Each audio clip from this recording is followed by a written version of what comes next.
आज मैं आपको सुनाने वाला हूँ चिंकी की भूतिया कहानी। और प्लीज चैनल को सब्सक्राइब जरूर करना, वीडियो को लाइक जरूर करना और बेल आइकन को ऑल पे जरूर कर देना, क्योंकि जब भी मैं कोई वीडियो अपलोड करूँ तो सबसे पहले आप सुन पाओ। एक दिन चिंकी अपने दोस्तों के साथ पिकनिक पे जाती है। पिकनिक पे वो बहुत मजा करती है और अपने दोस्तों के साथ घूमने लगती है। घूमने के बाद और खेलने के बाद वो और उसके सारे दोस्त थक जाते हैं। फिर वो एक जगह बैठकर चटाई बिछाते हैं एंड उसके बाद आराम करने लगते हैं। फिर शाम हो जाती है। शाम में वो खाना बनाते हैं एंड उसके बाद घर के लिए निकलने लगते हैं।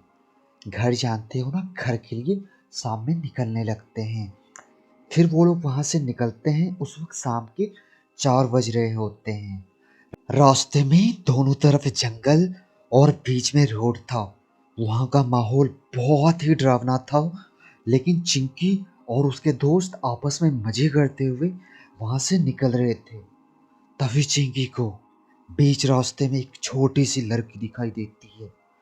चिंकी और उसके दोस्त उस छोटी बच्ची को देख के हैरान हो जाते हैं कि बीच जंगल में एक छोटी सी लड़की कैसे हो सकती है। हर कोई अचंभित हो जाते हैं और उसके बाद वो लोग सोचने लगते हैं ये छोटी सी बच्ची जंगल में क्या कर रही है। वो लोग अपनी गाड़ी रोकते हैं और उस बच्ची के पास जाने लगते हैं। फिर वो बच्ची के पास जब जाते हैं तो वो चिंकी को देख के वो बच्ची जंगल की ओर भागने लगती है। फिर चिंकी और उसके दोस्त ये सोचते हैं ये हमें देख के जंगल में क्यों भाग रही है। अगर आप भी बीच रास्ते में होते हो और आपको कोई बच्ची दिख जाए बीच जंगल में, तो आप खुद सोचोगे बीच जंगल में एक छोटी सी लड़की क्या कर रही है। तो वो लोग हैरान हो जाते हैं और उसके बाद उस छोटी बच्ची की ओर जाने लगते हैं और वो बच्ची जंगल की तरफ भागने लगते हैं। भागने लगती है, लगते हैं नहीं। छोटी बच्ची आगे आगे और चिंकी और उसके दोस्त पीछे पीछे जंगल की ओर भागी जा रहे थे, भागी जा रहे थे। फिर थोड़ी दूर भागने के बाद चिंकी और उसके दोस्त को एक हवेली दिखती है, जो कि देखने में बिल्कुल सोने की महल जैसी लग रही थी। ये लोग एक दूसरे को देख के अचंभित हो जाते हैं कि बीच जंगल में एक सोने की हवेली कैसे हो सकती है और ऊपर से ये छोटी बच्ची कैसे हो सकती है। और वो छोटी बच्ची दौड़कर उस हवेली में घुस जाती है। फिर चिंकी और उसके दोस्त सोचते हैं कि यहाँ कोई अमीर आदमी रहता होगा, ये उसकी ही छोटी बच्ची है जो रोड पे खेल रही होगी। अब अपने घर आ गई। फिर वो लोग आपस में ही बात कर रहे होते हैं हवेली के अंदर जाएं या फिर ना जाएं, या फिर वापस लौटकर कार में चले जाएं। तभी चिंकी की एक दोस्त होती है। वो उसको बोलती है बच्ची तो अपने घर चली गई है, उसके माँ बाप उसके घर में ही होंगे। अब हम लोग वापस चलते हैं, रात होने वाली है। वो लोग पिकनिक मनाने के बाद 4 बजे वहां से निकले थे, लेकिन अभी रात के अप्रोक्स 6 बज चुके थे, शाम के 6 बज चुके थे। फिर वो लोग वापस जाने लगते हैं। वो लोग जैसे ही वापस जाने लगते हैं, थोड़ी दूर आगे चलने के बाद तभी एक हवेली से आवाज़ आती है, चिल्लाने की, बहुत ज़ोर की आवाज़ आती है, जैसे कि लगता है अंदर किसी को मदद की ज़रूरत है। तभी चिंकी और उसके दोस्त उस हवेली की तरफ भागते हैं, ये देखने के लिए कि अंदर क्या हुआ है और अंदर किसी को मदद की ज़रूरत है तो वो अंदर जाके उसकी मदद करे। फिर चिंकी और उसकी दोस्त हवेली के अंदर जाते हैं। रात का भी वक्त हो चुका था, हवेली के अंदर अंधेरा भी हो चुका था। हवेली के अंदर कुछ अच्छे से भी दिखाई नहीं दे रहा था। फिर चिंकी और उसके दोस्त एक दूसरे को ढूंढने लगते हैं कि अंदर से चिल्लाने की आवाज़ किसकी आई थी। फिर उसी वक्त अचानक हवा चलने लगती है और किसी की हंसने की आवाज़ आने लगती है। फिर चिंकी और उसके दोस्त आवाज़ लगाते हैं कि कौन है, कौन है, लेकिन वहाँ पे कोई रिस्पॉन्स नहीं मिलता है। फिर चिंकी और उसके दोस्त सोचते हैं हम लोग से कोई मजाक कर रहा होगा। फिर वो लोग लौटने लगते हैं। जब वो लोग लौटने लगते हैं तभी दरवाज़ा अपने आप बंद हो जाता है। जब वो दरवाजे के पास पहुंचने वाले हैं होते हैं तो दरवाज़ा अचानक बंद हो जाता है। चिंकी और उसके दोस्त घबरा जाते हैं कि ये कैसे हो सकता है, दरवाज़ा अपने आप बंद कैसे हो सकता है।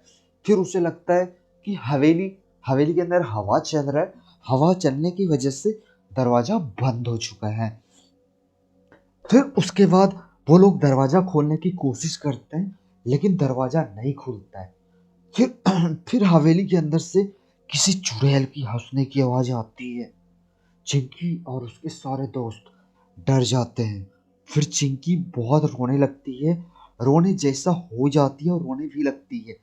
और हवेली के अंदर की जो रोशनी होती है, बल्ब होती है, वो अपने आप जलने लगती है, बंद होने लगती है। हर कोई वहां डर जाते हैं। चिंकी और उसके दोस्त बहुत डर जाते हैं और एक दो दोस्त रोने लगते हैं और इधर उधर भागने लगते हैं। फिर हवेली के अंदर चुड़ैल की आवाज आने लगती है। चुड़ैल हंस रही थी, उसकी आवाज आने लगती है और चुड़ैल बोल रही थी मैं आज सबको खा जाऊंगी। लेकिन चिंकी और उसके दोस्त उस चुड़ैल को ढूंढ रहे थे कि आखिर ये बोल कौन रहा है, किधर से बोल रहा है। अगर आपके आसपास कोई बोलता है तो आप भी ढूंढोगे ना कि आसपास से किसकी आवाज आ रही है, लेकिन उसे कोई भी नहीं दिखाई देता है। फिर चिंकी और उसके दोस्त भागकर छत की ओर जाने लगते हैं। जब चिंकी और उसके दोस्त छत पे जाते हैं तो देखते हैं छत पे आग लगी हुई है और आग में एक लड़की जल रही है जो कि बिल्कुल चिंकी के जैसे दिखती है। हर कोई उस लड़की को देखने लगता है और चिंकी को देखने लगता है कि एक शकल के दो दो लोग कैसे हो सकते हैं। और वहां पे बहुत जोर से चिल्लाने की आवाज आ रही थी और बहुत जोर जोर से हवा भी चल रही थी। तो ये लोग आपस में बोलने लगते हैं कि ऐसा कैसे हो सकता है, अगर हवा चल रहा है तो आग बुझना चाहिए। और ये लोग ये सोचने लगते हैं कि उस आग के अंदर चिंकी कैसे जल रही है, चिंकी तो मेरे साथ है, लेकिन वो जो छोटी बच्ची है वो चिंकी कैसे हो सकती है और वो आग में कैसे जल रही है। हर कोई डर जाते हैं, पूरी तरह से डर जाते हैं। अब करे तो करे क्या। हर कोई इधर उधर भागने लगते हैं। चिंकी इधर जाती है, उसके दोस्त उधर जाते हैं।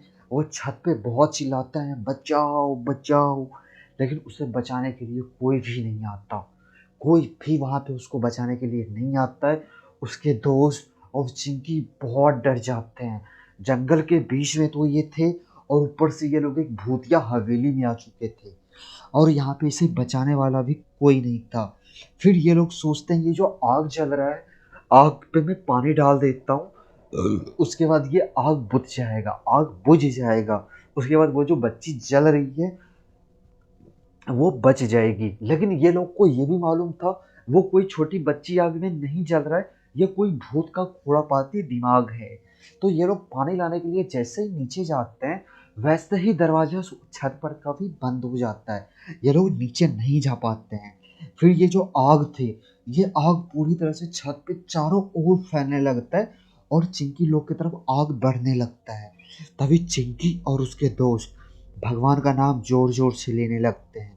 अगर आप भी किसी मुसीबत में होते हो या फिर भूत जैसा माहौल हो जाता है तो भगवान का नाम जरूर लेना। तो ये लोग भी भगवान का नाम लेना शुरू कर देते हैं। कुछ देर तक भगवान का नाम लेने के बाद आग धीरे धीरे कम होने लगती है। फिर अचानक सब कुछ धीरे धीरे कम हो जाता है और ये जो सोने की हवेली होती है ये पूरी तरह से एक बहुत बड़े खंडर में बदल जाती है, बहुत बड़े खंडर में। और जो सोने की सीढ़ी बनी हुई थी वो एक टूटे से खंडर के इस रास्ते में बदल चुकी थी। फिर चिंकी और उसके दोस्त भगवान का नाम लेते हुए वहां से भागने लगते हैं।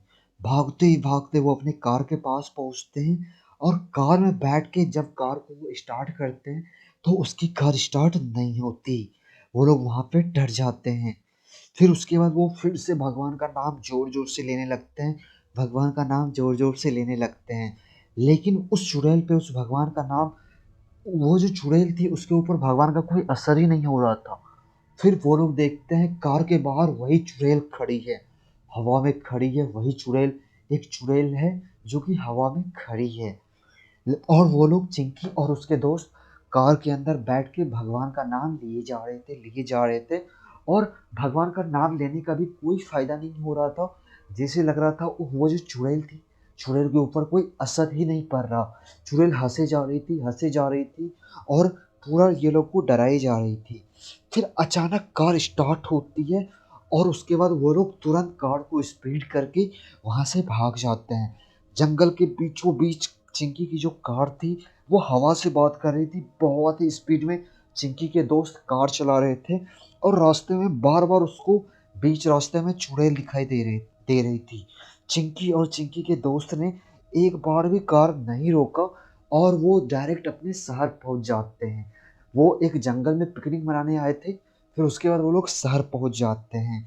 शहर पहुंचने के बाद कम से कम रात को 11 बजे वो अपने घर पहुंचते हैं और 11 बजे घर पहुंचने के बाद वो अपने घर में चले जाते हैं। फिर वो अपने मम्मी पापा को कहानी बताती है, लेकिन कोई मानने के लिए तैयार नहीं था। और मेरे भाई, अगर आपको ये वीडियो पसंद आया, ये भूतिया कहानी अगर आपको पसंद आया, तो वीडियो को लाइक ज़रूर करना।